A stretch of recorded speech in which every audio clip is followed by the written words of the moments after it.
ગઈકાલે આપણે કથાની શુભ શરૂઆત કરેલી. તેમાં આપણે મુખ્ય વાત કરી કે મનુષ્ય સુખની અપેક્ષા રાખે છે.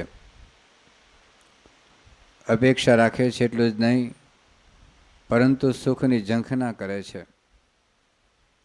ઝંખના કરે છે એટલું જ નહીં, પરંતુ સુખ માટે પુરુષાર્થ કરે છે.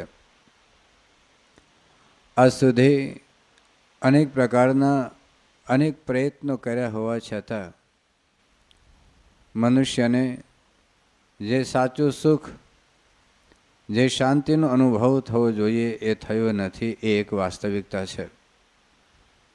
કોઈ પણ ક્ષેત્રમાં તમે જુઓ, એ ઉદ્યોગપતિ હોય, કરોડપતિ હોય કે વિશ્વનો કોઈ રાજા હોય, બહુ જ મોટો સંગીતકાર હોય કે બહુ જ મોટો કથાકાર હોય, બહુ જ મોટો ગાયક હોય કે બહુ જ મોટો સ્પોર્ટ્સમેન હોય, ઓલિમ્પિકની અંદર અનેક ગોલ્ડ મેડલ મેળવ્યા હોય, પણ જીવનમાં અંતે કંઈક અશાંતિ, અજંપાનો અનુભવ થાય છે.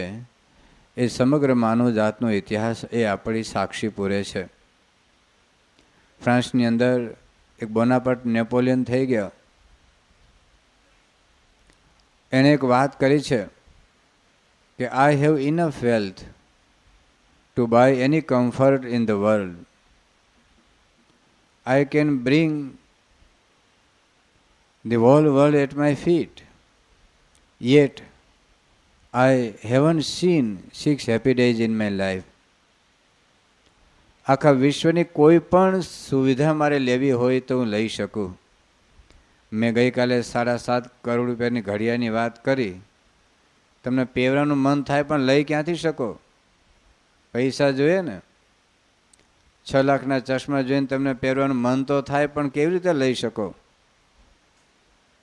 મર્સિડીઝ કોકની ગાડી જોઈને વિચાર આવે કે મારે આવી ગાડી જોઈએ છે, પણ લઈ કેવી રીતે શકો? પણ નેપોલિયન કહે છે કે દુનિયાની કોઈ વસ્તુ નથી જે હું ના ખરીદી શકું.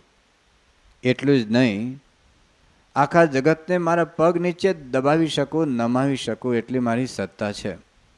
છતાં I haven't seen 6 happy days in my life. મેં મારી જિંદગીમાં 6 સુખના દિવસો જોયા નથી.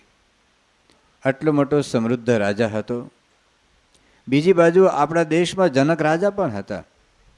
રાજા થઈએ એટલે કે દુઃખ થાય એવું નથી. જનક રાજા પણ હતા, છતાં સુખી હતા. એ બે વચ્ચેનો તફાવત શું છે? એલ્વિસ પ્રેસ્લી 70ના દાયકાની અંદર, 70ના દાયકામાં અમેરિકામાં થયા. આખા વિશ્વની અંદર એ પ્રસિદ્ધ એટલો મોટો ગાયક, કરોડો અબજો રૂપિયાની મિલકત, કરોડો ડોલરની મિલકત, પોતાનું પ્રાઇવેટ પ્લેન, પ્રાઇવેટ ગાડીઓ, કરોડોની સંખ્યામાં એની કેસેટ બહાર પડેલી. પશ્ચિમનો જગતનો એક ભગવાન કહેવાય. દરેક કિશોર કિશોરી, યુવાન કે યુવતીના રૂમની અંદર એનો ફોટો હોય. એ ગાયક હતો, પણ એને આપઘાત કર્યો. અત્યારે માઇકલ જેક્સન છે. થોડાક વર્ષ પહેલાં મુંબઈ આવેલો. એની પ્રસાદીનું ઓશિકું, એની હરાજી થઈ, 3 લાખ રૂપિયા આવ્યા. શું ભારતના લોકોની મૂર્ખાઈ છે ને શું ક્રેઝ છે! માઇકલ જેક્સનની પ્રસાદીનું ઓશિકું, એ મહાપ્રસાદીના ઓશિકાની હરાજી થઈ, 3 લાખ રૂપિયા આવ્યા. હવે જેને લાયરા, જેને રાખ્યું હશે, ભારતનો જ કોક છે.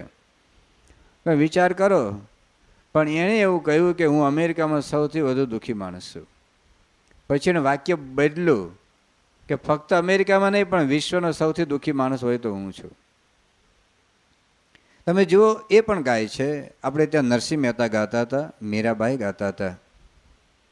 પણ એના જીવનમાં કોઈ હતાશા, નિરાશા નથી. 500 પરમહંસો ગાતા હતા. તો એ બંને વચ્ચેના જીવનનો તફાવત શું છે? રોક ફેલર પણ આપણે ત્યાં એક ગૃહસ્થ હતા. આપણે ત્યાં અંબરીશ રાજા કે નરસિંહ મહેતા કે જનક રાજા, અથવા આપણા સંપ્રદાયમાં પર્વતભાઈ, ગોવર્ધનભાઈ, દાદા ખાચર ગૃહસ્થ હતા.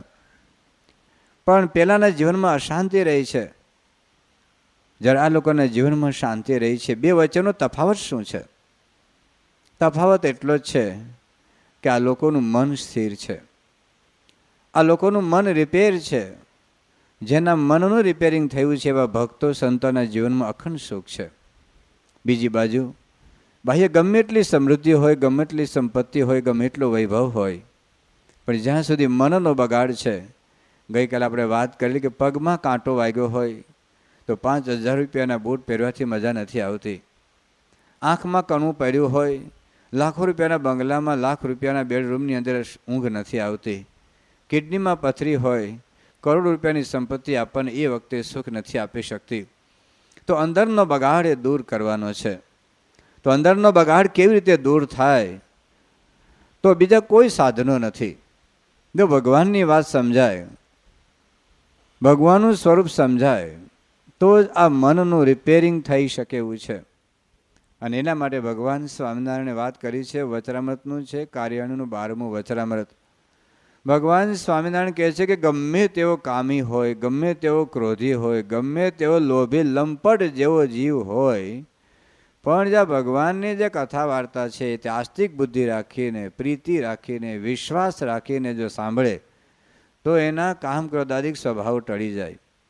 ભગવાન સ્વામિનારાયણ એ વચરામૃતમાં કહે છે કે કથા વાર્તા સાંભળવાથી જેવું મન નિર્વિષય થાય છે એવું બીજા કોઈ સાધને કરીને થતું નથી. ભલે જપ કરે, તપ કરે, દાન કરે, યજ્ઞ કરે, 17 વખત ગંગામાં નાવા જાય, પણ બીડીનું ઠૂઠું ભેગું લઈને જાય, ગુટકાની પડીકી ભેગી લઈને પાછો આવે. એ નથી બદલાતું. તમે જુઓ, ખાલી મંદિરોમાં જવાથી મેળ નથી પડતો. ભારતમાં 35 લાખ મંદિરો છે. મંદિરોના પૂજારીનો સર્વે કરજો, મોટાભાગના પૂજારીઓ ગુટકા ખાતા હશે, બીડી પીતા હશે, તમાકુ ખાતા હશે, ગુટકા ખાતા હશે, જુગાર રમતા હશે, ઠાકોરજીના ઘરેણા વેચી નાખતા હશે, વિચાર કરતા હશે. મૂર્તિ ના નથી પાડતી. તો પરિવર્તન ક્યારે થાય? કથા વાર્તામાં. તુલસીદાસે કહ્યું, એક ઘડી આધી ઘડી તાકી પૂની આધ, તુલસી સંગત સંત કી કટે કોટી અપરાધ. એક ઘડી એટલે 24 મિનિટ, એની અડધી 12 મિનિટ, એની અડધી 6 મિનિટ પણ જો સાચા સંતનો સમાગમ થાય, કથા વાર્તા સંભળાય, તો તુલસીદાસ કહે છે કે કરોડો જન્મની ખોટ ટળી જાય. એટલે 6 મિનિટ કથા વાર્તા સાંભળીને પછી આખો મહિનો ન આવું એવું નથી પાછું. આ તમે આપણે તો બધું એવું ગણી લઈએ કે 6 મિનિટમાં કસર ટળી જવાની, તો આખો મહિનો હું કામ ધક્કો ખાવાનો, સવારમાં વહેલા ઉઠવાનું, કાલે કેટલી બધી સંખ્યા હતી, આજે જુઓ. એને એવું થઈ જાય ને કે હવે આપણે બધું સંભળાઈ ગયું, હવે બધું પૂરું થઈ ગયું ને. તો વાત એ છે કે કથા વાર્તા એ જીવનની આપણી દિશા બદલે છે. કથા વાર્તા આપણે જીવનનો અરીસો છે. અરીસાની સામે તમે ઊભા રહો ને તો તમારું નાક જેવું એવું બતાવી દે. કોઈની શરમ ન રાખે. નાક લાંબુ હોય, ચીબું હોય, જેવું હોય એવું, ટૂંકું હોય, એ નાક કોઈની શરમ અરીસો ન રાખે. એ કાળો ડાઘ હોય, ગુમડું હોય, અથવા તો કોઢ થયો હોય, ખીલ થયેલા હોય, તમે કરોડપતિ હોય ને તો એ અરીસો તમારી શરમ ન રાખે. એ વડાપ્રધાન હોય કે મુખ્યમંત્રી હોય, એ રાષ્ટ્રપતિ હોય કે કરોડપતિ હોય, અરીસો કોઈની શરમ ન રાખે. એની સામે જઈને ઊભા રહો એટલે તમને ડાઘ બતાવે જ, અને સારો ગુણ હોય તો સારું પણ બતાવે. પાવડર લગાડ્યું હોય, લિપસ્ટિક લગાડ્યું એ પણ દેખાડે, અને ક્યાંક ડાઘ હોય તો એ પણ બતાડે. તો કથા વાર્તા છે ને એ આપણે જીવનનો અરીસો છે. જ્યાં સુધી આપણે અરીસામાં ન જોઈએ ત્યાં સુધી આપણે બરાબર જ લાગે કે હું બસ આઈ એમ ઓકે, બરાબર છે. એમ ભૂંડ હોય ને એની જિંદગીમાં પોતાની ભૂલ ન દેખે કે હું ગંદકીમાં રમી રહ્યો છું. તમે જોજો, ભૂંડને ક્યારેય પસ્તાવો નહીં થતો હોય, એને મજા આવે છે. એ કાદવમાં, કીચડમાં, ગંદકીમાં મજા આવે. એ ભૂંડને લઈને તમે બાપાના રૂમની અંદર સોફા ઉપર બેસાડીને આઈસ્ક્રીમ ખવડાવો ને તો ભૂંડને મૂંઝવણ થાય. એ ભાગીને જતો રહે કે અહીં કાદવ નહીં, કીચડ નહીં, વિષ્ટા નહીં, આ તો કંઈ જીવન છે. તો એવા લોકોને કથા વાર્તામાં ફાવે જ નહીં. તો બીડી નહીં, અહીં સિગારેટ નહીં, અહીં તમાકુ નહીં, ગુટકા નહીં. પણ મૂળ વાત એટલી છે કે જ્યાં સુધી કથા વાર્તામાં આપણે ન જઈએ ત્યાં સુધી આપણી ભૂલ, આપણી ખામી, આપણા દોષ ઓળખાયા નથી. કથા વાર્તામાં આપણી ભૂલ પકડાશે. આ ભગવાન સ્વામિનારાયણની કથા વાર્તા જુદી છે. લોકમાં જેમ રામાયણ, ભાગવત ગીતાના પ્રવચનો થાય છે, આજીવિકા માટે થાય છે. અહીં કોઈ આજીવિકાની વાત નથી. આ કોઈ ધંધો નથી, એક મહિનો ધંધો નથી માંડ્યો. આ એક અંતરદ્રષ્ટિની કથા વાર્તા છે. મારે ને તમારે અંતરમાં જોવાનું છે. અરીસો એક વ્યક્તિના ડાઘ ન બતાવે. એક વ્યક્તિના ડાઘ ન બતાવે. કઈ વ્યક્તિના? થોડુંક વિચારજો. અરીસો બીજા બધાને ડાઘ બતાવે, સારું નરસું બધાનું બતાવે, પણ એક વ્યક્તિને ડાઘ ન બતાવે. કોનું?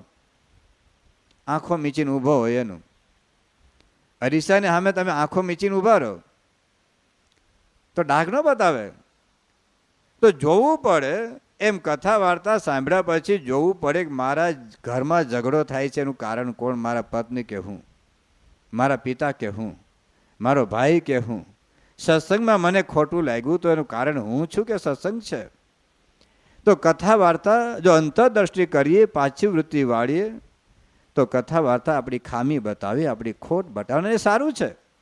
ખોટ બતાવી એ ખોટું નથી. ઘણી વખત એમ લાગે મારા ઉપર વાત થઈ, પણ મારા પર વાત થઈ સારું થયું ને. તમારા ઘરમાં સાપ દેખાય એ સારું કે નહીં મહેશભાઈ? તમારા ઘરમાં સાપ દેખાય તો સારું કે નહીં સુભાષભાઈ? સારું. વિઠ્ઠલભાઈ તમે શું કહો? તમારા ઘરમાં સાપ દેખાય સારું? હે? કેમ સારું? ખબર પડે ઘરમાં સાપ તો છે જ, પણ દેખાય તો તમે બચતા રહો, એનાથી સાવધાન રહો. રાત્રે નીચે સૂઈ ન જવાય, નીચે બાળકને સુવરાવીને બહાર ન જવાય. ઘરમાં તો સાપ છે જ. તમને એક વખત દેખા દીધો કે ઘરમાં સાપ છે તો એનાથી તમે ગભરાતો રહો, અથવા તો કોઈકને લાવીને અને એને પકડીને બહાર નાખી આવો. એમ આપણા જીવનમાં ખબર પડે કે મારામાં ક્રોધ છે, બહુ સારી વાત છે. લોભ દેખાય સારી વાત છે. ઈર્ષ્યા દેખાય તો સારી વાત છે કે એને દૂર કરવાનો વિચાર આવે. અરીસો તમને ડાઘ બતાવે અને અરીસો તમે ફોડી નાખો તો ડાઘ નીકળી જાય? જા મારો ડાઘ બતાવ્યો એમ તો સારું કર્યું ને. ડાઘ બતાવ્યો, ખીલ બતાવ્યો તો દવા થશે. એમ કથા વાર્તામાં તમારો ડાઘ દેખાય તો ભાગીને જતા ન રહેતા. આ કથાને તોડી ન નાખતા. કથાને તોડી નાખશો તો ડાઘ દૂર નથી થવાનો. એ ડાઘ દેખાય સારી વાત છે. રોગનું નિદાન થાય કે મને ડાયાબિટીસ છે, એમાં ડૉક્ટરનો વાંક ખરો? હે કે તે મારો ડાયાબિટીસ કેમ બતાવ્યો? હતો તો બતાવ્યો, હું શું કરું? એમ આપણને કથા વાર્તામાં બધું જ દર્શન થઈ જશે એક મહિનામાં. અને બહુ સારી વાત છે આપણને, કારણ કે મહારાજ આપણને પોતાનું અરીસો ધરે છે કે આ તમે, હું આવો છું ને તમે આવા છો, હવે ક્યાં પહોંચવું છે તમારે? મારે તમને અહીં જગ્યાએ લઈ જવાના છે. તો કથા વાર્તા એ અરીસો છે. હવે અરીસા દ્વારા આપણને ખામી તો દેખાણી, ખોટ તો દેખાડી, પણ દૂર કેવી રીતે કરવી એ માટે પણ કથા વાર્તા છે. તમારે રૂમ સાફ કરવા માટે તમે સાવરણી વાપરો, પણ અંતઃકરણ સાફ કરવા માટે ત્યાં થોડું સાવરણી વપરાય છે. એ કથા વાર્તા છે. તમારા હાથ મેલા થયા હોય તો પાણીથી ધોઈ નાખો, પણ લોહી મેલું થયું તો પાણી વપરાય? કોઈકનું ઘણાનું લોહી બગડે છે તો લોહી બગડે ત્યાં હાબુ ન વપરાય, ત્યાં પાણી પણ ન વપરાય, ત્યાં ટેબ્લેટ અને ઇન્જેક્શન લેવા પડે. પણ મન બગડ્યું હોય તો એ ઇન્જેક્શનથી પણ સારું નથી થતું. તમે રાવણે ઇન્જેક્શન માર્યું તો સારું ન થાત. દુર્યોધને ઇન્જેક્શન માર્યું તો સારું ન થાત. હિટલરને ઇન્જેક્શન મારો કે સદ્દામ હુસેનને ઇન્જેક્શન મારો કે બિન લાદેને ઇન્જેક્શન મારો તો કે મન સારું ન થાય. મન સારું તો થાય જો કથા વાર્તા સંભળાય તો. વાલ્યો લૂંટારો હતો, કેટલો ભયંકર, પણ નારદજીનો એક શબ્દ સાંભળ્યો અને જીવન બદલી ગયું. વાલ્ય લૂંટારમાંથી વાલ્મીકી ઋષિ થઈ ગયા. તો જીવન બદલાઈ જાય. પ્રમુખ સાહેબ મહારાજના એકાદા શબ્દથી કેટલા લોકોનું જીવન બદલાઈ ગયું છે તમે જુઓ. સંતનો સમાગમ થાય, એકાદા શબ્દ. તો કથા વાર્તા એ આપણી ખામી પણ બતાવે અને કથા વાર્તા આપણા દોષો પણ ટાળે. અને આધ્યાત્મિક સાવરણી કહેવાય. અંદરનું સાફ કરી નાખે બધું જ. આધ્યાત્મિક સાબુ કહેવાય કે અંદરની બધી સાફસફાઈ કરી નાખે. તમે જોજો ઘર આપણે દરરોજ સાફ કરીએ છીએ, એમાં આપણો સમય બગડે એવું લાગે છે? દરરોજ તમે બ્રશ કરો છો, સમય બગડે એવું લાગે છે?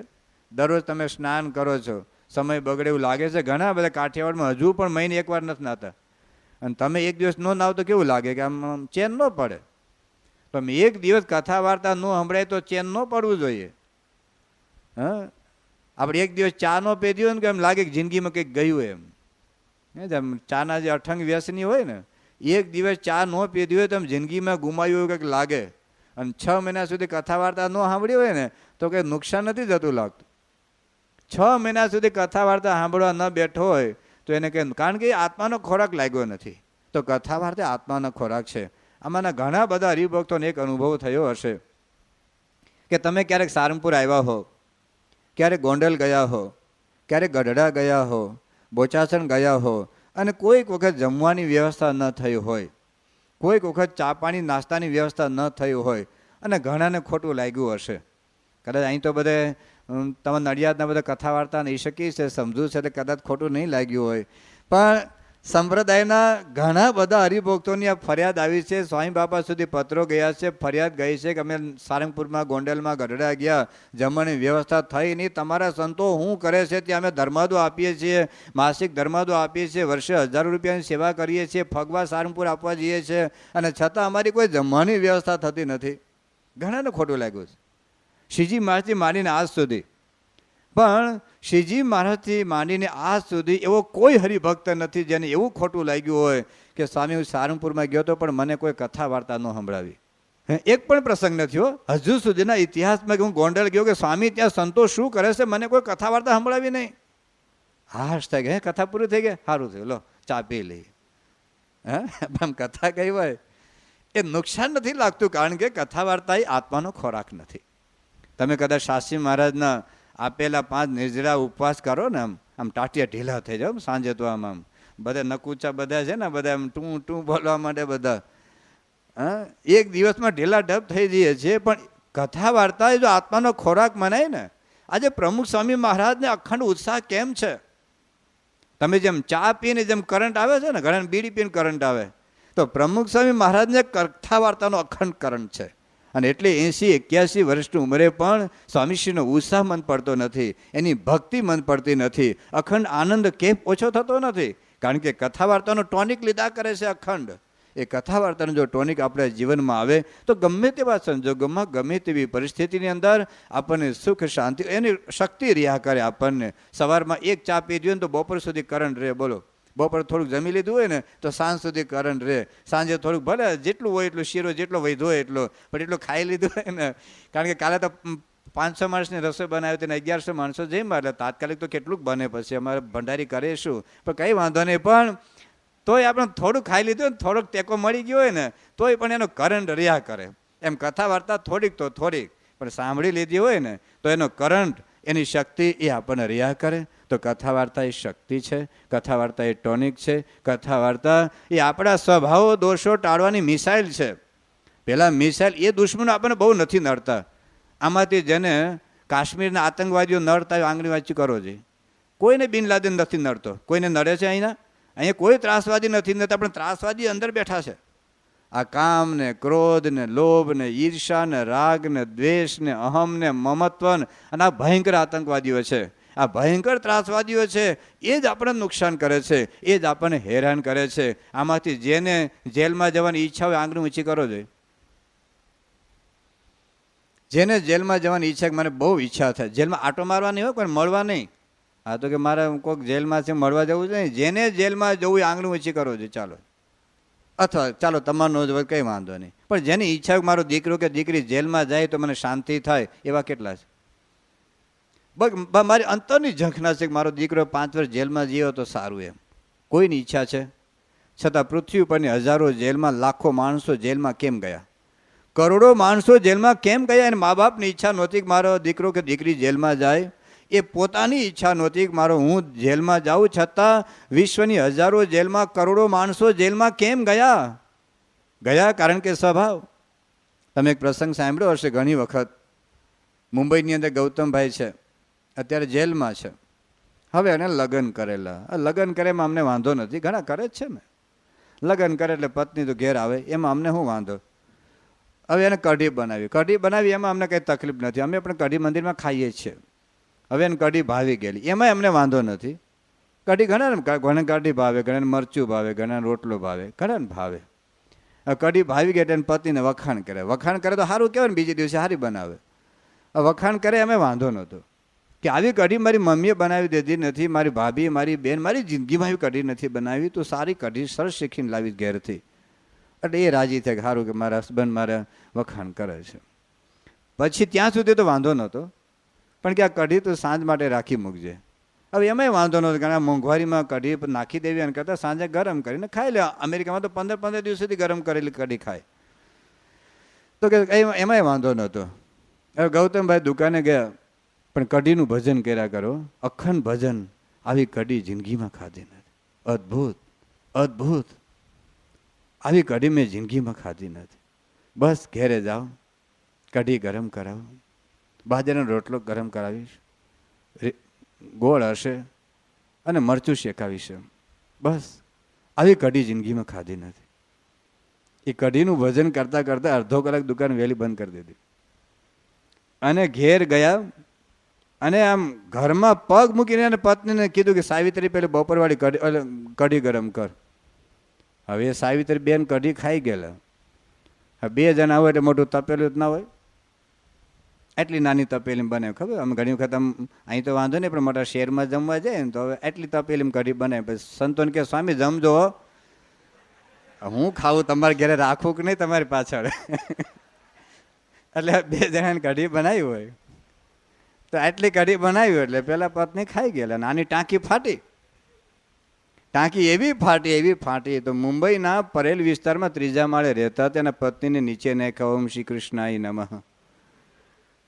અને પત્ની 3જે માળેથી હેઠે પડે એટલે શું થાય? થોડોક ફૂલનો દડો હતો એટલે માથું તૂટી ગયું અને મરી ગયા. અને ગૌતમભાઈને જન્મ ટીપણી સજા છે. આ વાર્તા નથી હોય, એક હતો રાજા ને એક હતી રાણીને ખાધું પીધું રાજ કર્યું. હકીકત છે અત્યારે મુંબઈની જેલમાં છે. હવે આપણે જ્યારે ભણતા હતા ને ત્યારે એક પ્રશ્ન પૂછાતો હતો કે કારણ આપી સમજાવો, આન્સર વિથ ધ રીઝન. કે આસામમાં ચા પાકે છે, કારણ આપી સમજાવો. ખબર છે ને આપણે એક પ્રશ્ન આવો આવતો. એમ ગૌતમભાઈને જન્મ ટીપણી સજા થઈ, કારણ આપી સમજાવો. શું? કઢી. હવે કઢીને લીધે જન્મ ટીપણી સજા થાય? પણ થઈ. થોડાક 2 વર્ષ પહેલાં અમારા સંતો ગોધરામાં જેલમાં ગયા હતા. જેલમાં એટલે ખોટું કામ નહોતું કર્યું જેમ ઘણા કરે છે. જેલમાં સભા કરવા ગયા. તો એક યુવાન 25 વર્ષનો યુવાન હતો. એને પૂછ્યું, તારે જેલમાં કેમ આવવાનું? આમ તો સારો સાત્વિક માણસ હતો. કોઈ ગુંડા જેવો હોય તો ખબર પડે કે જેલમાં આમ તો કેમ ગયો હશે. એટલે કે તને કેટલા વર્ષની જેલ થઈ? કે જન્મ ટીપણી. કે કેમ જન્મ ટીપણી સજા? કે બીડીને લીધે. કે બીડીને લીધે જન્મ ટીપણી સજા? તો કે હા. કે વિગતવાર વાત કર, શું થયું? કે હું નોકરીથી ઘેર આવ્યો, બપોરની મારા ખિસ્સામાં બીડી થઈ રહેલી, તડપ એટલી તલપ લાગી રહી, બીડી વગર રહેવાય નહીં. અને ઘેર આવીને હું બહાર સોફામાં બેઠો, મારા પત્નીને કીધું ઘરમાંથી બીડી લાવ. તો મારા પત્ની કે આપું છું. બીજી વાર મેં કે લાવ ને, આપું છું. એ આ જેટલા ગરમ થાય પહેલાં એટલા ટાઢા રહે. અને એટલી એક તો તલપ લાગેલી બરાબર, કે લાવે છે કે નહીં? તો એના પત્ની કે લેવું એટલે લઈ લો છાનું મને, બાકી થોડી વાર પછી આપું છું. હવે એને કંઈક કઢી કે કંઈક રોટલી શેકતા હશે તો દાજી ન જાય, એટલે કે પછી આપું. એને ક્યાં ખબર પડે આટલી બધી આને તલપ લાગી. હવે આને એવી ટાંકી ફાટી, ધોકો લઈને ઘરમાં ગયા. અને ધોકો જે ફેંકો ને પહેલાં માથું ફાટી ગયું ને મરી ગયા. ને આ જન્મ ટીપણી સજા થઈ. એક બીડીને લીધે તમે જોજો, એક નાના કોઈને ક્રોધ, કોઈને લોભ, કોઈને ઈર્ષા, કોઈને ધનમાં આસક્તિ, એને લીધ્યા જેલ થાય છે. તો દુનિયામાં જે કંઈ પ્રશ્નો છે એ સ્વભાવના છે, અને સ્વભાવ કોઈ રીતે ટળેવા નથી. એની મિસાઇલ કથા વાર્તા છે, એને એટમ બોમ્બ આ કથા વાર્તા છે. જો સમજાય તો શાંતિથી, સ્થિરતાથી, ધીરજ રાખીને, શ્રદ્ધા રાખીને, વિશ્વાસ રાખીને જો કથા વાર્તા સાંભળીએ તો. પ્રમુખ મહારાજ મુંબઈની અંદર હતા. એક અમલનેરના શેઠ આવેલી તો સભામાં બેઠેલા, અને એ પોતે મૂળ તો હિન્દી ભાષા, સ્વામી તો ગુજરાતી બોલે પણ થોડુંક શબ્દ એને પકડાય. એ સ્વામી થોડી ક્રોધની વાત કરી કે આપણા જીવનમાં ક્રોધ હોય તો ઘરમાં પત્ની ગભરાય, છોકરાઓ ગભરાય, ભાઈ બહેનો ગભરાય, આખું ઘરનું વાતાવરણ તંગ રહે. એમ જેમાં આપણે કોમી ઉલટ થયું ને, કેવું વાતાવરણ તંગ રહે. આમ ઘરમાંથી જાય ને તો ઘરમાં શાંતિ થાય, હાશ કે હવે ગયા. એમ જેમ કરફ્યુ ઉઠી જાય ને, ઘણી વખત આપણે ઘરમાં જઈએ ને તો ઘરમાં કરફ્યુ દાખલ થાય, પણ આમ બહાર જાય ને તો હવે કરફ્યુ ઉઠી ગયો, એમ કે હવે શાંતિ, હવે હાથ સુધી વાંધો નહીં. તો સ્વામીએ થોડીક આવી વાત કરી. અને પેલા અમલના બધા નગર શેઠ હતા અને એને ચોટ લાગી ગઈ. સ્વામી તો બહુ સાહજિક રીતે બોલતા હતા, એને ખબર નહોતી કે આને ક્રોધ છે. હવે ઘેરે ગયા એટલે જમવા બેઠા એટલે બહુ શાંતિથી જમી લીધું, કશું જ બોલ્યા નહીં. એના ઘરનાને આશ્ચર્ય થયું, એના પત્ની, એના બીજા જે ભાઈઓ બહેનો દીકરીઓ તો બધા જ, કે આજે કેમ કંઈ બોલ્યા નહીં, કરશે કંઈક. બીજે દિવસે બોલ્યા નહીં, ત્રીજે દિવસે બોલ્યા નહીં. પછી એને પૂછ્યું કે તમે આમ તાત્કાલિક આટલું બધું પરિવર્તન શું? વર્ષોનો અનુભવ કે કોઈ પણ દિવસ જમતી વખતે ગુસ્સે ન થાય એવું બને જ નહીં. કારણ કે શાક કંઈક બગડી ગયું હોય, કે દાળમાં કંઈક ખામી હોય, કે રોટલી કંઈક ચીવડ થઈ ગઈ હોય, કે ઘી ઓછું નખાઈ ગયું હોય, કે મીઠું થોડું ઓછું હોય, દરરોજ થાળી પછાડે, દરરોજ ગાળો બોલવાની, દરરોજ એની ટાંકી ફાટે.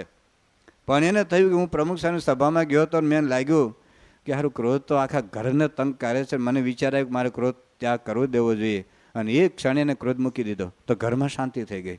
તો આ કથા વાર્તાથી છે ને આપણું જીવન બદલાય છે. તમને એમ લાગે ઘરમાં ટેલિવિઝન લાવી દો એટલે સુખ થઈ જાય, તમને એમ લાગે ઘરમાં ફ્રીજ લાવવું એટલે સુખ થઈ જાય, તમને એવું લાગે ઘરમાં પેલું મિક્સર મશીન લાવી દો એટલે ઘરના રાજી થઈ જાય. એવું નથી રાજી થતું. આપણો ક્રોધ મૂકી દો તો રાજી જ છે, આપણે ઈર્ષા મૂકી દે, લોભ મૂકી દે, સ્વાદ મૂકી દે તો રાજી જ છે. તો આ કથા વાર્તા છે ને એ જીવનના આપણા સ્વભાવ દોષો ટાળવાની એટમ બોમ્બ છે, મિસાઇલ છે. એ મિસાઇલ કે એટમ બોમ્બથી સમગ્ર માનવ જાતનો નાશ કરી શકે, ક્રોધોના નહીં. એટમ બોમ્બ ધારો કે તમે નાખો કોઈ પણ દેશમાં, અમેરિકાવાળાએ હિરોશીમા નાગાસાકીમાં નાખ્યા તો હજારો માણસો, લાખો માણસો બરબાદ થઈ ગયા, પણ એક પણ વ્યક્તિનો ક્રોધ ના ટળી શકે. આ કથા વાર્તાની એ તાકાત છે એટમ બોમ્બ કરતાં, કે આપણા ક્રોધ, આપણા સ્વભાવ, આપણા દોષો નાશ કરી શકે એટલી એની તાકાત છે.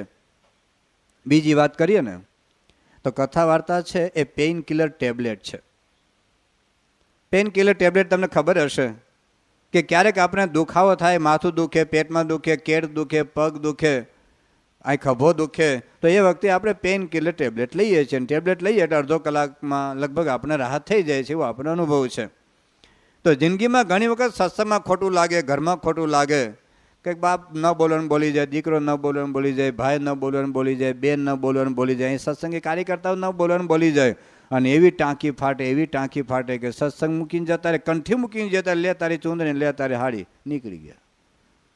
ખોટું લાગે. ગઈકાલે જ પ્રસંગ છે. ગઈકાલે અમદાવાદમાં પ્રમુખ સ્વામી મહારાજ હતા. હવે સવારે ત્યાં એક બધા પ્રતિષ્ઠિત માણસો આવેલા. હવે એ સ્વામીને ઉપર મળવા માટે આવેલા, અને લાઈન થોડીક લાંબી હતી. હવે એમાં એટલે બહારના માણસો ને સ્વામી દર્શન કરવા માટે આવેલા, અને એમાં એક આપણા સત્સંગી તિલક ચાંદા સહિત એ પણ લાઈનમાં આવ્યા. એટલે પેલા કાર્ય કીધું કે તું સત્સંગી છે ને, તું આવીશ ને તિલક ચાંદો સહિત, બીજા અહીંયા 2000 બેઠા છે, અને પછી બધા જ આવશે, તને આવવા દઈશું તો બીજા કેને જવા દીધું ને મને કેમ નહીં? એને કરતાં જે આમંત્રિત બહારના મહેમાનો છે એને આપણે આવવા દઈએ ને, તું શાંતિથી બેસ. એટલે એને એટલું બધું ખોટું લાગ્યું, કંઠી કાઢીને હાથમાં આપીને જતા રહ્યા. કંઠી કાઢી, તમે જોયું, સંતોએ જોયું, કંઠી કાઢીને હાથમાં આપીને જતા રહ્યા. લો શું કરવાનું? તો આવું ઘણી વખત થાય સત્સંગમાં, તો આપણને ખોટું લાગે, ઘરમાં ખોટું લાગે, કોઈ પણ જગ્યાએ ખોટું લાગે ને એ વખતે આપણે એટલું બધું આપણને ખોટું લાગે છે કે ના પૂછ્યો વાત. એને લીધે કેટલા બધા આપઘાત થાય. તમે જો, મેં ગઈકાલે વાત કરી કે ભારતમાં 1,20,000 માણસો આપઘાત કરે છે. એમાં 45% આપઘાત કરનાર યુવાન અને યુવતીઓ છે. પરીક્ષામાં 1 માર્ક ઓછો અને નાપાસ થઈને આપઘાત કરે. તમે તમારા દીકરાને પૂછી ન શકો કે બેટા તું કેમ નાપાસ થયો, ભાગી જઈને આપઘાત કરે. કેવા કેવા પ્રસંગો બને છે આ સમાજની અંદર. તમે જુઓ તો થોડીક સહિષ્ણુતા નથી આવતી. પણ જો કથા વાર્તા સંભળાય તો એ વખતે કંઈ ખોટું લાગ્યું હોય તો રાહત થઈ જાય. ભગતજી મહારાજના વખતની અંદર આપણને ખબર છે કે પવિત્રાનંદ સ્વામી હતા, બહુ સમર્થ સદગુરુ સંતો હતા. ગુણાતીતાનંદ સ્વામી ના પાડી કે ભગતજી મહારાજને વિમુખ કરવાની જરૂરિયાત નથી, પણ એને કહ્યું કે હું પ્રાગજીને વિમુખ કર્યા વગર નહીં રહું.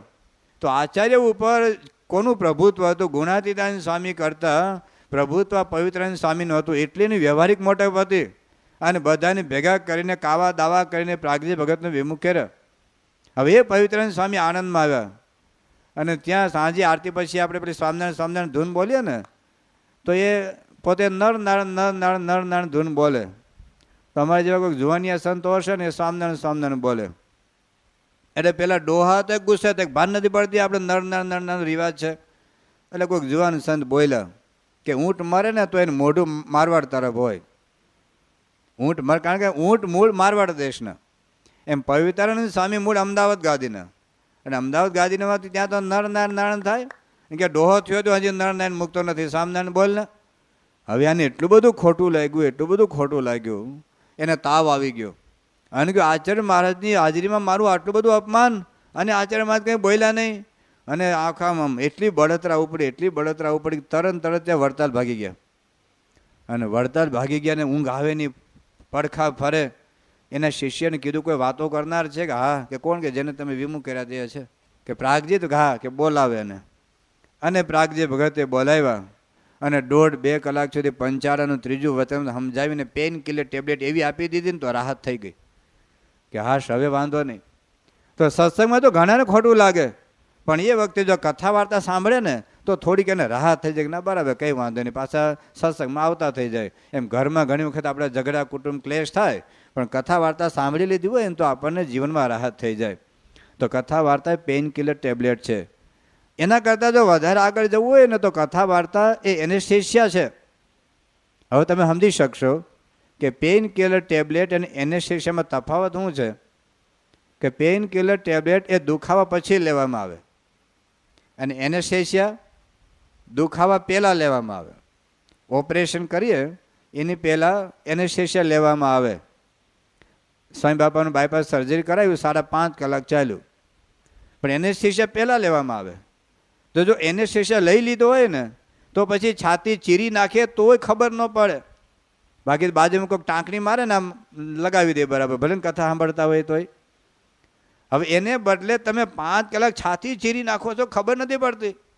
કેમ? એનેસ્થેસિયા લઈ લીધો. હવે ધારો કે કોઈ કાચની બારીમાં જોતો હોય, ઓપરેશન થિયેટરમાં આપણને જવા ન દે, પણ ધારો કે કાચની બારીમાં જોતો હોય તો આપણને કેવું લાગે, અરે આ છાતી ચીર નાખી, આપણને કેટલું દુઃખ લાગે.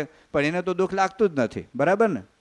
તમને લાગતું હશે કે નરસિંહ મહેતા કેમ દુઃખી છે, તમને એમ લાગતું હશે કે મીરાબાઈ કેમ દુઃખી છે, તમને એમ લાગતું હશે કે તુકારામ કેમ દુઃખી થયા, તમને લાગતું હશે કે યોગી બાબા કેમ આટલો બધો માર ખાધો, તમને લાગતું હશે કે ભગતજી મહારાજ કેમ આટલું બધું સહન કર્યું. પણ એને તો લાગતું જ નથી કે અમે સહન કર્યું, કારણ કે એનેસ્થેસિયાનો ડોઝ લઈ લીધો. એનેસ્થેસિયાની એવી સ્થિતિ થઈ ગઈ છે કે એને ગમે એટલું અપમાન, ગમે એટલો તિરસ્કાર, ગમે એટલું ઉપેક્ષાને લાગતું જ નથી. જેમ એનેસ્થેસિયા લઈ લીધા પછી તમે કેટલાક ઓપરેશન 40 કલાક ચાલ્યા છે, એવો ઇતિહાસ છે આખા વિશ્વનો. 40 કલાક 48 કલાક ઓપરેશન ચાલ્યા છે, પણ એને ખબર જ નથી પડી મારા પર કોઈ કાપો મૂકે છે, કારણ કે એનેસ્થેસિયા લઈ લીધો છે. એમ આ કથા વાર્તા દ્વારા સત્સંગની એક સમજણનો જો એનેસ્થેસિયા લઈ લો ને તો જિંદગીમાં કોઈ કાળે તમને અપમાન લાગે નહીં. તમને લાગે નહીં કે મારું કોઈ અપમાન કરે છે, મારી કોઈ ઉપેક્ષા કરે છે. નહીંતર કેવું થાય કે થોડુંક આપણે એક સભામાં નામ ન બોલે ને તો એ ખોટું લાગી જાય, પણ એને લાગે નહીં, કંઈ નહીં, ભગવાનની ઈચ્છા. તો મૂળ વાત છે કથા વાર્તા છે, એનેસ્થેસિયા છે. વધારે જો આગળ જવું હોય તો કથા વાર્તા એ માઇલસ્ટોન છે. માઇલસ્ટોન એટલે તમને ખબર હશે કે અમદાવાદ તમારે જવું હોય તો ખબર પડે કે અમદાવાદ કેટલું દૂર છે. અહીંથી પહેલાં 40 કિલોમીટર દૂર હોય, પછી 30 કિલોમીટર, 20 કિલોમીટર, 10 કિલોમીટર, અને પછી 5 કિલોમીટર અને 0 કિલોમીટર અમદાવાદ આવી ગયા. તો તમે નડિયાદથી કેટલું અંતર કાપ્યું છે એ માઇલસ્ટોન એ આપણને બતાવે કે આટલા કિલોમીટર ચાલ્યો છે ને આટલા કિલોમીટર બાકી છે. એમ સત્સંગની અંદર આપણે કેટલું ચાલ્યા ને કેટલું બાકી છે કથા વાર્તામાં ખબર પડે. બાકી તો શું કે અમારા બાપ દાદાનો જૂનો સત્સંગ, અમારે ત્યાં શ્રીજી મહારાજના પગલાં છે. એ અમારું દાદાનું નામ ભક્ત ચિંતામણીમાં છે. અમારે ત્યાં શાસ્ત્રી મહારાજ બહુ આવી ગયેલા, યોગી બાપાને અમારા દાદાએ બહુ સેવા કરેલી, અમારો સત્સંગ બહુ જૂનો. એમ પછી આપણે એને પૂછીએ કે તું કંઠી કેમ નથી દેખાતી, કે સ્વામી એ તો બધું ઠીક છે પણ અમારો સત્સંગ બહુ જૂનો, બહુ બાપ દાદાનો સત્સંગ. પછી કે તું પૂજા તિલક ચાલો કરે છે, કે સ્વામી એ તો બાહ્ય આચાર, મૂળ તો અંતરમાં આપણે હોય ને આપણે, પણ સ્વામી અમારો સત્સંગ જૂનો બહુ, અમારા શાસ્ત્રી મહારાજ વખતમાં અમારે બહુ સેવા કરી છે.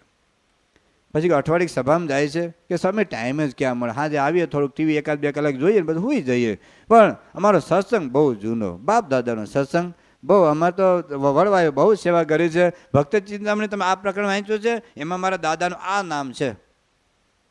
તો પછી ક્યારે મંદિરે જાવું છો, કે સ્વામી એમાં એવું છે ને કે જ્યારે અન્નકૂટ હોય તો થોડુંક પ્રસાદ ઠાકોરજીને લઈ આવીને દર્શન કરી આવે, બાકી તો ભગવાનને કાંઈ, પણ મૂળ છે ને આપણા હૃદયમાં ભગવાન હોય ને, કંઈ ભગવાન કાંઈ મંદિરમાં જેવું થોડું છે. ભગવાન તો અણુમાં ઈશાવાસ્ય ઉપનિષદમાં લખ્યું છે, ઈશાવાસ્યમ ઇદમ સર્વમ યત્કિંચ જગત્યામ જગત. પણ મૂળ શું છે, અમારો સત્સંગ બહુ જૂનો બાપ દાદાનો. અમારે ત્યાં છે ને ભગતજીમાં તો બહુ આવી ગયેલા. હા, અમારે ભગતજીમાં અમારા દાદાએ બહુ સેવા કરેલી છે. નડિયાદમાં આવતા ભગતજીમાં ત્યારે બહુ જૂનો સત્સંગ અમારે. પછી કે કાંઈ દાન ધર્મ તો કરો, સ્વામી સખી ભૂદર ભૂખ્યો છે ભાવ.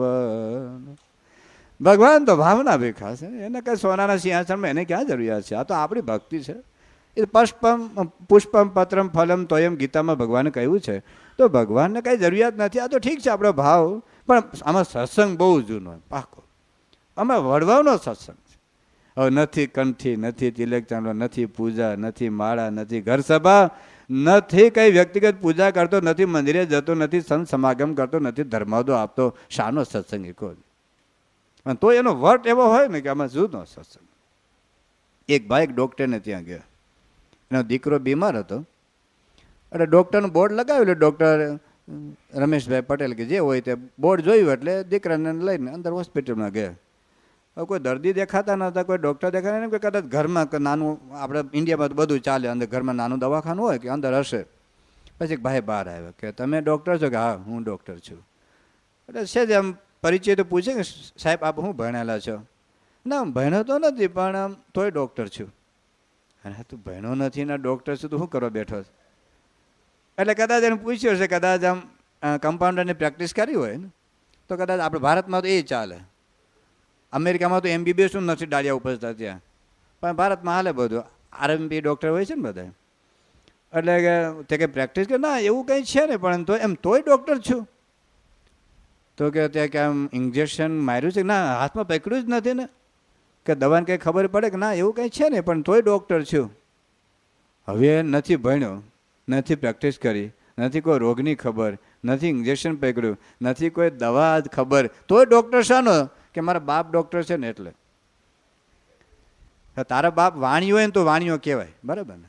બાપ બારોટ હોય તો દીકરો બારોટ કહેવાય, બાપ બ્રાહ્મણ હોય તો દીકરો બ્રાહ્મણ. અત્યારે એ મુશ્કેલી છે, હું કેવું કંઈ ખબર નહીં પડતી. બાપ ગાજર અને મા મૂળો, હવે છોકરાને શું કહેવાનું? પણ એટલું મિશ્રણ છે ને, એટલું મિક્સ છે ને, બાપ મૂળ અને મા ગાજર એમાં બધા ભેગા થાય એમાં બધું. પણ તોય ધારે કે બાપ વાણિયો હોય તો વાણિયો કહેવાય, પણ બાપ ડૉક્ટર હોય તો દીકરો ડૉક્ટર ના થઈ જાય. બાપ એન્જિનિયર હોય તો દીકરો એન્જિનિયર થઈ જાય. તો એને ભણવું પડે. અમે ઘણી વખત તમને પૂછીએ ને કે પૂજા કરો, અમારા ઘરના કરે છે, તો તમારા ઘરના ખાય તમને જ ખાતા? તમારા ઘરના જ બધું કરે, તું તો કરે થોડુંક. પણ આપણને એવો સત્સંગ, અમારા વડવાય બહુ, તો તમારા વડવા ખાતા તમને જ ખાતા? અમારા મામાનો સત્સંગ, તો મામા બધું કરે છે, તું થોડુંક કર. હવે તો ઘણી વખત આપણને એવું લાગે કે અમે બહુ સત્સંગ કર્યો છે, પણ જો આ કથા વાર્તામાં આવીએ ને તો ખબર પડે કે હજુ કશું જ કર્યું નથી. થોડાક દ્રષ્ટાંતો તમે જુઓ. મહારાજે મુક્તાનંદ સ્વામી અને બ્રહ્માનંદ સ્વામી આખું વિચરણ કરીને આવ્યા, અને મહારાજે પૂછ્યું કે દેશમાં કેવો સત્સંગ થયો. આવી વખતે શરૂઆતમાં જે મુક્તાનંદ સ્વામી અને બ્રહ્માનંદ સ્વામી સત્સંગમાં આવ્યા હશે, અને વર્ષો પછી આખો જે સત્સંગનો વિકાસ થયો, હજારો લાખો માણસો મહારાજને ભગવાન તરીકે માનતા હતા, અને સમય આ ઉત્સવમાં લાખો માણસો આવતા હતા. એટલે જોયું કે મહારાજ સત્સંગનો બહુ વિકાસ થયો. આજે દાખલા હું 1 મહિનો શ્રાવણ મહિના થયો, અમે દેશ પરદેશમાં જઈને સ્વામી પાસે જઈએ અને સ્વામી અમને પૂછે કેવો સત્સંગ થયો. અત્યારે જુઓ, આપણે 1980 પહેલાં આપણો સત્સંગ કેવો હતો?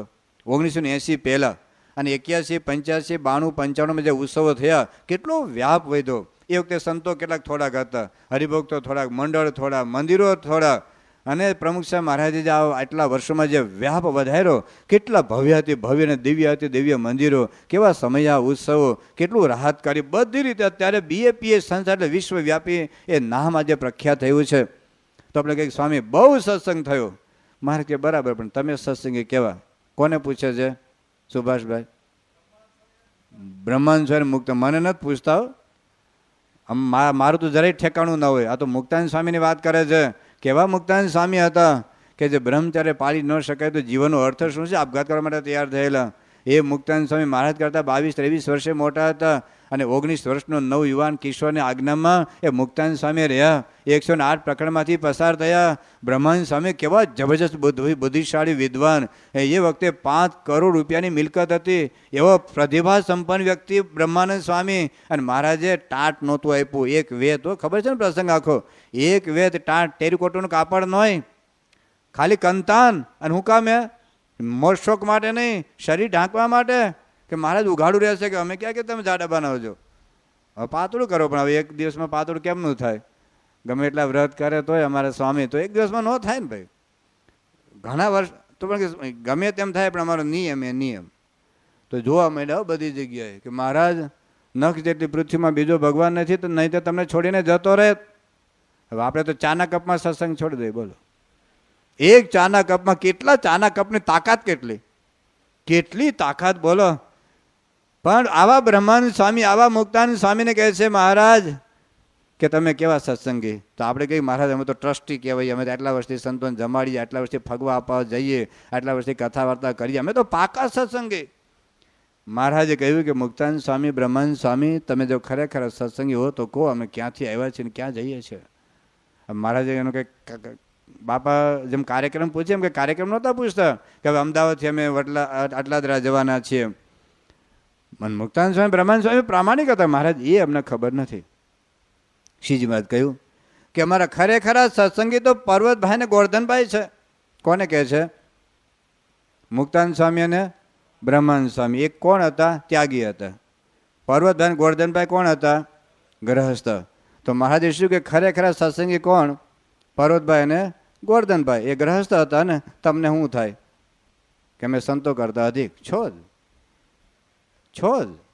એની ના નહીં. તમારો દીકરો સાધુ થવા નીકળે ને તમે શું બોલો? અહીં તો તમારે તો નડિયાદમાં ઘણા બધા દીકરાઓ સાધુ છે. અમારા ભંડારી અહીંના તમારા જ છે. પછી યોગી ચિંતન સ્વામી છે, દિવ્ય નંદન સ્વામી છે, પછી કમલ નયન સ્વામી, અક્ષરેશ સ્વામી, ઘણા બધા તમે નડિયાદના બધી ભેટ છે મોટી. પણ તમારો દીકરો જ્યારે સાધુ થવા નીકળે, બીજા થાય તો વાંધો નહીં, હાર પહેરાવા આવ્યો જાતું સારું કરે છે. પણ પોતાનો દીકરો થવા નીકળે ને તો શું કે જો મહારાજે પર્વતભાઈ ગોરધનભાઈ કરતા, મુક્તાનંદ સ્વામી ને બ્રહ્માનંદ સ્વામી કરતા પર્વતભાઈ ગોરધનભાઈને વખાણ કર્યા છે. એટલે આપણે સાધુ થવાની કાંઈ જરૂરિયાત નથી. ગ્રહસ્થાશ્રમમાં રહીને પણ ભગવાન બધાય છે ને ત્યાગીઓ કરતા અધિક થવાય છે. સાચી વાત છે. આમાં જરાય નહોતું અમે રખડી જઈને તમે આગળ વધી જઓ. પણ તમે આગળ ખરા, પણ ક્યારે? પર્વતભાઈ જેવા થાવ ત્યારે. પર્વતભાઈ છે ને હળ હાંકતા હાંકતા માનસી કરતા હતા. અને આપણે માનસી કરતા કરતા હળ હાંકીએ. ખબર? આપણે માનસી કરતા કરતા ટીવી જોતા હોઈએ, માનસી કરતા કરતા ચા. ગઈકાલે ચા નરમતી, આજે બરાબર બનાવજો, નહીં મારું મદગત તપી જશે. સ્વામિનારાયણ સ્વામિનારાયણ. પેલો છાપો લઈ આવતા. સ્વામિનારાયણ સ્વામિનારાયણ. આપણી પૂજા આવી છે. તો પર્વતભાઈ ગોરધનભાઈ અખંડ મહારાજની મૂર્તિને દેખતા હતા. જો આ સંપ્રદાયમાં એવું નથી કે ત્યાગી આગળ વધી જાય ને તમે પાછળ રહી જાઓ. તમે અમારા કરતાં આગળ વધી જાઓ. તો એ સમજણ આ સત્સંગમાં કરવાની છે. તો શ્રીજી મહારાજે કહ્યું કે પાકા સત્સંગી અમારા પર્વતભાઈ ને ગોરધનભાઈ છે. હવે જો મુક્તાનંદ સ્વામી, બ્રહ્માનંદ સ્વામી આવું કહેતા હોય તો મને તમને શું કે? તમે પરમ ચૈતન્ય સ્વામીની વાત સાંભળી છે. પરમ ચૈતન્ય સ્વામી ગઢડામાં હતા. મહારાજ ધામમાં ગયા પછી રઘુવીરજી મહારાજ ગઢડામાં આવેલા અને જળજણીનો ઉત્સવ હતો, જેમ ત્યાં સારંગપુરમાં બાપાની હાજરીમાં થાય છે એવો. એટલે બધા સંતો અને પરમ ચૈતન્ય સ્વામી બહુ મોટી ઉંમરના, એટલે રૂમમાં બેઠા હશે ને એમાં કંઈક જોકું આવી ગયો હશે કે સૂઈ ગયા હશે. અને બધા સંતો ઠાકોરજીને લઈને ત્યાં ઘેલા નદીને કાંઠે જળજી લેવા ગયા. અને આ પરમ ચૈતન્ય સ્વામી જાગ્યા તો ત્યાં તો કોઈ હતા નહીં સંત નિવાસમાં. કે ક્યાં ગયા બધા? તો કોઈ પૂછ્યું કે ભાઈ આ તો જળ ઝીલાવા ગયા છે ઠાકોરજીને અને ટાંકી ફાટી હોય અમને, કે અમે જૂના થઈ ગયા ને અમને કોઈ પૂછતા નથી. લગભગ દરેક સેન્ટરમાં ફરિયાદ હોય આવી કે અમે જૂનવાણીને અમે ભોગ આપ્યો છે ને અમને કોઈ પૂછતું નથી ને આજના નવા કાર્યકર્તા બગડી ગયા છે ને એ પોતે વંઠી ગયા છે ને એ અહંકારી થઈ ગયા છે ને અમે જૂનવાણી માણસો ને અમને કોઈ પૂછતું નથી ને અમને તો એક બાજુ ધકેલી દીધા છે ને આવા બધા ફરિયાદ હોય દરેક સેન્ટરમાં મુખ્ય બધું. એટલે એમાં પરમ ચૈતન્ય સ્વામીને વરાળ કાઢતા હતા અને એમાં બાલ મુકુંદ સ્વામી નીકળ્યા કે સ્વામી હું વરાળ કાઢો છો? આજના જુવાન છોકરા મને બોલાવતા નથી ને અમે જૂના વડીલ સંતો. એટલે કહ્યું સ્વામી આપણે ક્યાં માન માટે સાધુ થયા છીએ? અને ચોટ લાગી હો, શબ્દ લાગી ગયો. પેલા છોકરા તને આવું જ્ઞાન કોણે આપ્યું? કે મારા ગુરુ ગોપાળન સ્વામી મને આવી વાતો કરીને સમજણ આપી છે. કે તારા ગુરુ ક્યાં છે? કે અત્યારે ત્યાં ઘેલા નદીમાં જળ ઝીલવા ગયા છે. કે આવે તો મારી પાસે મોકલજે. કે સારું. પરમ ચૈતન્ય સ્વામી રાહ જોઈને બેઠા. બાલ મુકુંદ સ્વામી આવ્યા. પરમ ચૈતન્ય ઉપર બેઠા, બાલમુકુંદ સ્વામીને નીચે બેસાડે. સ્વામી કંઈક વાત કરો એમ. એટલે બાલમુકુંદ સ્વામી તો બહુ નિર્માની પુરુષ, એટલે એમણે તો બધી વાતો કરી અને આને અંતરદર્શી થઈ કે સ્વામી આવતીકાલે આવજો ને. બીજે દિવસે આવ્યા તો આસન બેને સરખા કરી દીધા કે સ્વામી આવતીકાલે આવજો ને. ત્રીજે દિવસે આવ્યા તો પરમ ચૈતન્ય સ્વામી નીચે બેસી ગયા અને ગોપાલ સ્વામીને ઉપર બેસાડે. સ્વામી હવે વાત કરો. અને ગોપાલ સ્વામી જે અંતરદ્રષ્ટિ કરાવી ત્યારે પરમ ચૈતન્ય સ્વામી બોલ્યા કે 12 વર્ષ ગુરુ રહ્યો, 12 વર્ષ સદગુરુ રહ્યો અને સત્સંગી તો આજે થયો તો 24 વર્ષ પછી સત્સંગી થયા. પીએચડી ભણ્યા પછી કકા બારખડીમાં બેઠા. પીએચડી ભણ્યા પછી એક કકા બારખડી શીખવા બેઠા એવું થયું. આ તો સત્સંગમાં આવીએ ત્યારે ખબર પડે કે ભલે આપણે કર્યું છે ઘણું, દુનિયાના 6 અબજ માણસની વસ્તી કરતાં તમે ઘણું બધું કર્યું છે, પણ હજી કરવાનું ઘણું બાકી છે. કોઈ 10 કલાકનું ધ્યાન કરતા, બોલો આપણી પૂજા કેટલી કલાક થાય? 9 લાખના આસામી હોય એ વખતે, 9 લાખ રૂપિયાના આસામી એ વખતે, અત્યારે તો 9 કરોડ થાય, તોય 3 કલાકનું ધ્યાન કરતા ને એની પૂજામાં ભગવાન સાક્ષાત દર્શન દે. બધા પરમહંસો દર્શન કરવા માટે આવે. હવે એનો એક પ્રસંગ આપણને ખબર છે કે એમના ઘેર સાડી આવેલા, 6 મહિના સુધી એના જોયેલા નહીં, અને કંઈક ઘી પીરેસતા કંઈક જોયું, હે તમે ક્યારે આવ્યા? કે હું 6 મહિનાથી છું અહીંયા. શિવલાલ શેઠ હો, એના ઘરમાં 6 મહિના સુધી સાડી રહેતા હતા, અને આપણને નડિયાદના બીજા વિસ્તારમાં કોકને ઘેર કોકના સાડી આવ્યા હોય ને તો ખબર હોય. હવે તમને ક્યારે ચાય પાવાના હોય નહીં, એમ આજે ફલાણ ભાઈના સાડી આવ્યા, સારું આવ્યા રેવા દે, તું ભજન કરતા નવરાત્રિના ગરબામાં આટા મારવા જાય. જો શિવલાલ શેઠ કેટલી સંયમ વૃત્તિ હશે. શિવલાલ શેઠ પોતાના ઘરમાં આવેલા સાડીને 6 મહિના સુધી એના મુખ સામે ન જોયું હોય તો એ વંશના વારસદાર આપણે સત્સંગીઓ નવરાત્રિના ગરબામાં જવાય ખરું? અત્યારે તો ડોહા હોય ને તોય કે હવે ઘર આંગણે ગંગા આવી છે નાઈ લઈ. એ ગંગા નોય ગટર છે, ધોળાવાર કાળા કરીને જાય જોવા, એમ પાવડર બાવડર લગાડીને જાય, એક આટો મારી આવી, માતાજી રાજી કરે. એ નોય માતાજી રાજી ન થતો જોતો ખરો, કઈ સંસ્કૃતિના સંતાનો છીએ આપણે. પણ મૂળ વાત આવા શિવલાલ શેઠને ગુણાતીતાનંદ સ્વામી એવું કહે છે કે શિવલાલ શેઠ તે ભલે ભાવનગરમાં રઘુવીરજી મહારાજની પધરામણી કરાવી, એનું ખર્ચ એમને આપેલું. તે ભલે ગઢડાની અંદર હરિકૃષ્ણ મહારાજની પ્રતિષ્ઠા કરાવી, એનું ખર્ચ શિવલાલ શેઠે આપેલું. પણ તારા જીવ સામે જોઉં છું તો અડધો સત્સંગ રહ્યો છે. જો આ દ્રષ્ટિ રાખજો, સત્સંગમાં આગળ વધવું હોય તો, સત્સંગમાં કંઈક પામવું હોય તો. બાકી તો બધા સત્સંગીઓ છો, પૂજા ન કરતા હોય તો સત્સંગી. આખા વર્ષમાં એકવાર મંદિરમાં આવો, ઘણા તો બાપાના સત્સંગી હોય, ખબર? બાપા આવે તો આખો ગ્રાઉન્ડ ભરાઈ જાય. બોલો, બાપા અત્યારે આવે ને અમદાવાદથી, તો જેને જ્યાંથી ખબર પડી જાય આખું ગ્રાઉન્ડ ભેગું થઈ જાય. બાપા ગયા પછી દેખાય જ નહીં પાછો. એવો તો સમૂહ હોય તેની ના નથી, ભલે આવે તો સારું છે, પણ મૂળ આપણે કેવા થવું છે એની વાત છે. ભગતજી મહારાજની વાત આપણે સાંભળી છે. 13 વર્ષ સુધી ગોપાણી સ્વામીનો સમાગમ કરતો, રાત દિવસ. રાતે ઉઠીને ગોપાણી સ્વામીને પૂછે કે હે સ્વામી દુકાન હારી કેવી રીતે હાલે? હે સ્વામી મારા દીકરાનું લગ્ન કેવી રીતે થઈ જાય? એવું પૂછતા હતા. કે હે ગોપાણી સ્વામી આ જીવમાંથી કસર કેવી રીતે ટળી જાય, છતે દે ભગવાન શું કેવી રીતે આવે?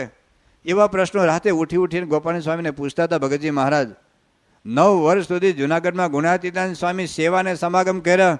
23 કલાક સુધી જાગે, સેવા કરે, કથા વાર્તા સાંભળે.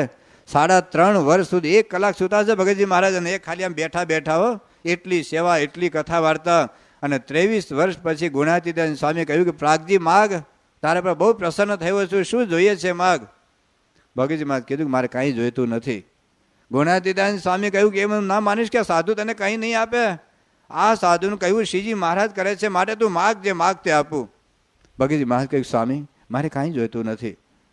સ્વામી કહ્યું કે જા પ્રાગજી, હું તાર પર બહુ રાજી થયો છું, અક્ષરધામમાં તો લઈ જઈશ, પણ તું 60,000 રૂપિયા જા, તને ભગવાન આપશે, ઘેર લગ્ન કરીને વ્યવહાર ચલાવ જા.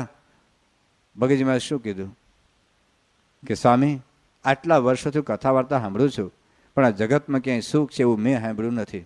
આપણે શું કહીએ, બાપા બહુ રાજી થયા, ખુદા દેતા હતો છપ્પડ ફાડ કે દેતા. બાપાને મારા પર બહુ દયા.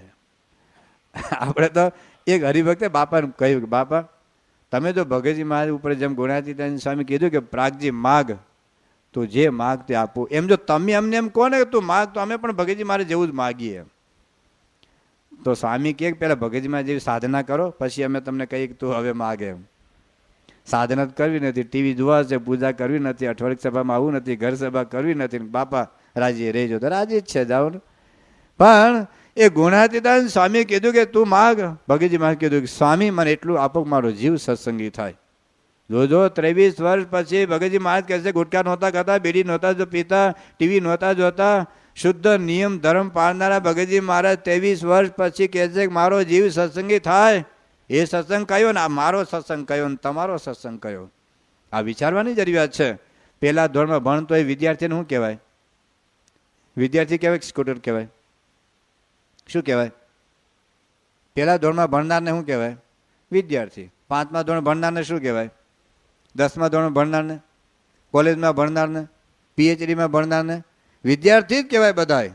એમ આપણે પહેલા ધોરણમાં છીએ, 5મા ધોરણમાં છીએ, બીજા ધોરણમાં છીએ, 10મામાં છીએ, 12મામાં છીએ, કોલેજમાં છીએ. એ સત્સંગમાં આવીએ તો ખબર પડે, કથા વાર્તામાં આવીએ તો ખબર પડે કે મારે ઘણું કરવાનું બાકી છે, હજુ બીજા ધોરણમાં જ છો. અને જે વિદ્યાર્થી ભણતો હોય ને એમાં 20% આવે ને વિદ્યાર્થી કહેવાય, અને 80% આવે ને વિદ્યાર્થી કહેવાય, અને 98% આવે ને પણ શું કહેવાય? વિદ્યાર્થી જ કહેવાય. એમ આપણે 20%ના સત્સંગી છીએ, 40%ના છીએ, 60%ના છીએ, 80%ના છીએ. દ્રષ્ટિ આપણે કરવાની છે. અહીં તો કેવું છે, admission to all Maheshbhai, but passing by 100%. ઘણા વિદ્યાર્થીને કેવું હોય ખબર? 35% આવે ને તો પાર્ટી આપે, હું પાસ થઈ ગયો. હવે તું યુ ફેલ બાય 65%, તોય પાસ થઈ ગયો. અને ઘણાને આપણે મુંબઈના કોઠારી સ્વામી છે ને, એને ગણિતમાં 300માંથી 298 માર્ક આવેલા. કેટલા? 300માંથી 298. એને દુઃખ થયું. કેમ દુઃખ થયું હશે? 2 માર્ક ઓછા કેમ આવ્યા? લો, આપણે 98 માર્ક આવે ને 300માંથી, તો પાર્ટી આપી દઈએ કે હું પાસ થઈ ગયો. તો આપણે કેવા વિદ્યાર્થી રહેવું છે અગત્યનું છે. તમારે ત્યાં દીકરો જન્મ્યો હોય, એના મમ્મી ધવરાવે, 10 વર્ષ સુધી આવડો ને આવડો રહેતો શક્ય નથી, પણ ધારો કે તો એના મા બાપ કેવા રાજી થાય? હે, આપણે કેટલા વર્ષોથી ધાવીએ છીએ. ઘણા તો શાસીમાના વખત ધાવે છે. યોગી બાપાને તો બહુ ધાવ્યા, કેટલી પધરામણી કરાવી કરીને યોગી બાપાને ઠૂસ કાઢી નાખ્યું. અને પ્રમુખ સાહેબ કેટલા વર્ષથી ધાવીએ, પણ આવડા ને આવડા. જોજો, આવડા ને આવડા. એક માળામાંથી 2 માળા ન થાય. એ પૂજા કરતો થાય જ નહીં. એ તિલક ચાંદો તો કરે જ નહીં, અઠવાડિક સભા તો કરે જ નહીં, ખટપટ તો કરતો જ હોય, અભાવગીની વાતો કરતો જ હોય, આઘા પોછી તો કરતો જ હોય. આવડા ને આવડા. બોલો, આપણો છોકરો સ્કૂલમાં ભણતો હોય, 10 વર્ષ સુધી ભણે અને એકડા ઘૂંટતો હોય, તો મા બાપ કેટલા રાજી થાય કે મારો દીકરો એટલો હોશિયાર છે ને, એટલો હોશિયાર છે ને, પ્રદર્શનમાં મૂકવા જેવો છે.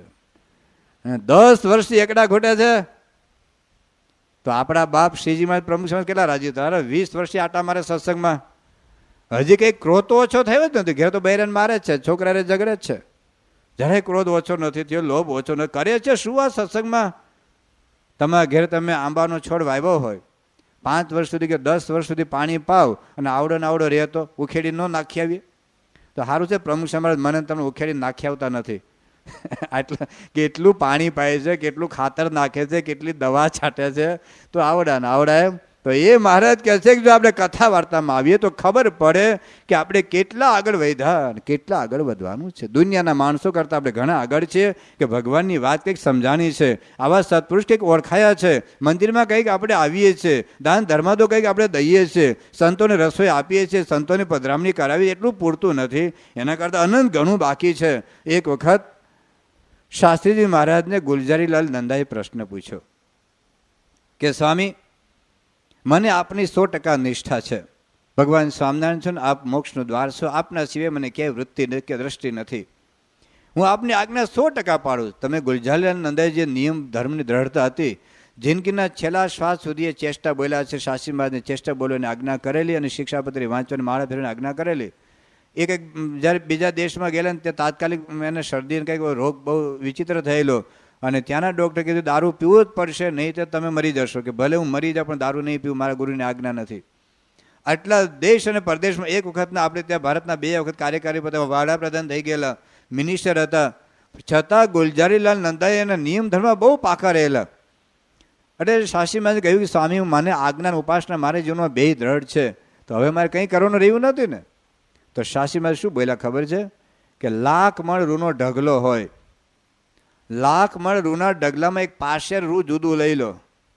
પાશેર રૂની પેલી પૂણી બનાવતા, આપણે રેંટીઓ કાંતવાની પૂણી બનાવતા, પેલી નાની હોય એટલી, અને પેલી પૂણી તમે કાંતતા હો, 1,00,000 મણ રૂના ઢગલામાંથી પાશેરમાંથી પેલી પૂણી હજુ કાંતી રહ્યા છો, હજી 1,00,000 મણ રૂ કાંતવાનું બાકી છે. આપણે તો રેંટીઓ જ લીધો નથી. તો કાંતવાની શરૂઆત જ ક્યાં કરી છે? પણ તો કે 1,00,000 મણ રૂના ડગલામાં પાશેરામાં પેલી પૂણી કાંતી રહ્યા છો, રેકડી ફેરવી રહ્યા છો. તો ગુલજારીલાલ નંદાએ કહ્યું કે સ્વામી, મારે હું બાકી છે? ત્યારે શાસ્ત્રી મહારાજ બોલ્યા કે જે મૂર્તિ તારી સામે બેઠી છે, એ મૂર્તિ તારા અંતરમાં દેખાતી થાય, અંતરમાં રમતી થાય, ત્યારે માનું કે તારું કામ પૂરું થયું છે. શ્રીજી મહારાજ આ વાત કરી છે મધ્યના 8મા વચનામૃતમાં કે પોતાનું સ્વરૂપ એવું છે બ્રહ્મ, એને વિશે પરબ્રહ્મ સાક્ષાત્કાર દેખાય ત્યારે જાણવું કે મારી સાધના પૂરી થઈ છે. એ કામ છે. જે સુખ આજે પ્રમુખ સ્વામી મહારાજ લે છે ને એવું સુખ આપણને આવતું થાય. ગમે તેવા માનમાં, ગમે તેવા અપમાનમાં, ગમે તેવા સુખમાં, ગમે તેવા દુઃખની અંદર ભગવાનનું અખંડ સુખ આવે અને એ આવતું થાય ત્યારે આપણી સાધના પૂરી થાય. તો મૂળ વાત એ છે કે કથા વાર્તા એ આપણા જીવનની અંદર એક સાચી દિશા બતાવનાર હોકાયંત્ર છે. એ આપણો અરીસો છે, આપણી ખામી બતાવે. એ સાવરણી અને પાણીને સાબુ છે જે અંતઃકરણને સાફ કરે. એ મિસાઇલ એટમ બોમ્બ છે જે આપણા સ્વભાવ, આપણા આતંકવાદી, આપણા ત્રાસવાદીઓનો નાશ કરે. એ હકીકતની અંદર એ પેઇન કિલર ટેબ્લેટ છે જે ક્ષણે ક્ષણે થતા દુખાવાને દૂર કરે. એ એનેસ્થેસિયા છે કે જેની સમજણનો ડોઝ લઈ લીધો હોય તો ગમે તેવું આપણને ક્યારેય ખોટું લાગે નહીં, આપણને દુઃખ લાગે નહીં. બાકી સત્સંગમાં પ્રસંગો બનવાના. અમેરિકાની અંદર એક ભાઈ, ત્યાં અમેરિકામાં તમને ખબર હશે કે 6-7 વખત એવરેજ છૂટાછેડા થાય. એવરેજ ત્યાંની જે સ્થાનિક પ્રજા છે ને 50% લગ્ન દર વર્ષે છૂટાછેડામાં પરિણમે. એટલે તે કાઉન્સેલર હોય છે કે જે ગમે તેમ કરીને લગ્ન સંબંધો જળવાઈ રહે એવી સલાહ આપનાર ઘણા બધા, જેમ આપણા દેશમાં બધા વકીલો હોય છે એમ. તો એક ભાઈ એ કાઉન્સેલર પાસે ગયા અને કંઈક મારા પત્ની એવા વિચિત્ર છે ને એવા માથું દુખાવે છે, મગજમારી એવી કરે છે ને ઘરમાં દરરોજ ઝઘડા થાય, તો મારે મારા પત્નીને કેવી રીતે સુધારવા? તો પહેલાં એક સરસ વાક્ય બોલ્યા છે, જિંદગીભર યાદ રાખવા જેવું છે. એને એવું કીધું, it is you that you can change, not anyone else. તું તારી જાતને બદલી શકે, બીજાને નહીં. એ તો બોલવાના છે પણ તારું બખ્તર એવું ઘડી લે કે તને કોઈ અસર ન થાય. તમે ગમે એટલો સખત ઉનાળો હોય, તમારા હાથનો કોઈ સ્વિચ ખરી કે તમે ઉનાળાની ગરમી બંધ કરી શકો? તમને બે વસ્તુ છે, કાં સહન કરી લો અને કાં તમે રક્ષણ કરી લો. ભારતના લાખો માણસો ફૂટપાથ ઉપર રહીને જિંદગીમાં ગરમી સહન કરી લે છે. તમારાથી કદાચ સહન ન થતી હોય તો ઝાડ નીચે આવી જાઓ, ત્યાં ગરમી લાગે તો ઘરમાં આવી જાઓ, ત્યાં ગરમી લાગે તો પંખો ચાલુ કરો, એ પણ સહન ના થાય તો એસી ચાલુ કરી દો. પણ તમારા હાથની તાકાત નથી તમે ગરમી બંધ કરી શકો. વાત બરાબર સમજાય છે ને? જાગો છો ને? ઠંડી લાગે, ધારો કે અતિશય ઠંડી લાગે તો તમારી કોઈ તાકાત નથી કે તમે ઠંડી બંધ કરી શકો. પણ કાં ઠંડી સહન કરો અથવા ઠંડીથી પ્રોટેક્શન કરો. ભારતના લાખો માણસો ફૂટપાથ ઉપર જિંદગી જીવીને ઠંડી સહન કરી લે છે. તમારાથી સહન ન થાય તો સ્વેટર પહેરી લો, શાલ ઓઢી લો, ઘરમાં આવી જાઓ, હીટર ચાલુ કરી દો. પણ તમારા હાથની વાત નથી કે તમે ઠંડી બંધ કરી દીધો. ઠંડી બંધ કરી શકો એનો અર્થ એવો થાય કે we cannot change the atmosphere, we have to adjust. એમ તમે સમાજમાં તમને કોઈ ગાળ ના દે, તમારું કોઈ અપમાન ના કરે, સત્સંગમાં કોઈ તમારું અપમાન, એવું કોઈ છે જ નહીં. બધા અપમાન કરશે, ઉપેક્ષા કરશે, ઘરમાં બોલશે, બાપે બોલશે, દીકરો બોલશે, પત્ની બોલશે, ભાઈઓ બોલશે, જમાઈ બોલશે, હાડો બોલશે, હાડી બોલશે, બધા બોલશે. પણ આપણું બખ્તર એવું હોવું જોઈએ કે ટોચો ન વાગે. ભગતજી મહારાજને ટોચો નથી વાગ્યો, શાસ્ત્રી મહારાજને ટોચો નથી વાગ્યો, યોગી બાપા પ્રમુખ સાહેબ મહારાજને ટોચો નથી વાગ્યો. ભારતનો સૈનિક જ્યારે કારગિલનું યુદ્ધ થયું ત્યારે એ ભારતનો સૈનિક ભારતના સેનાપતિને ફરિયાદ કરે, સાહેબ મને છે ને આપણે નહીં ઓલા પ્રાથમિક શાળામાં નાનો છોકરો સાહેબને ફરિયાદ કરે, સાહેબ મને છે ને મને પેલો પેન મારે છે, મને છે ને પેલો મારી પેન્સિલ લઈ ગયો. એ ફરિયાદ હોય છે, ખબર છે, નાના નાના બાળકોની. એમ ભારતનો સૈનિક ભારતના સેનાપતિને ફરિયાદ કરે કે સાહેબ મને છે ને મને પેલો છે ને પાકિસ્તાન વાળો ગોળી મારે છે.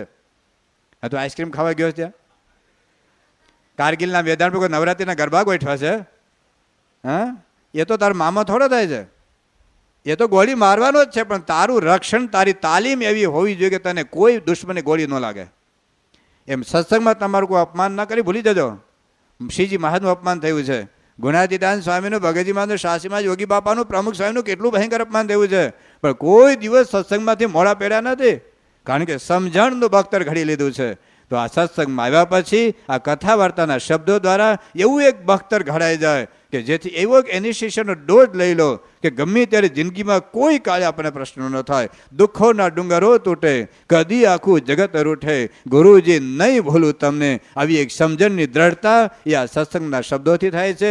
તો કથા વાર્તા એ પેઇન કિલર ટેબ્લેટ છે, કથા વાર્તા એ ઇનિશિએશનનો ડોઝ છે, અને કથા વાર્તા એ છે એ માઇલસ્ટોન સત્સંગમાં આપણે કેટલા આગળ વધ્યા, કેટલા આગળ વધવાનું છે. આવી જે કથા વાર્તા અદ્ભુત કામ કરી શકે એમ છે. પણ એ કથા વાર્તા એ આપણા જીવનમાં ઘણી વખત સાંભળીએ છીએ, ઘણી વખત નથી સાંભળતા. સાંભળીએ છીએ તો અસર કેમ નથી થતી એની વિશેષ વાત આપણે આવતીકાલે કરીશું. સહજાનંદ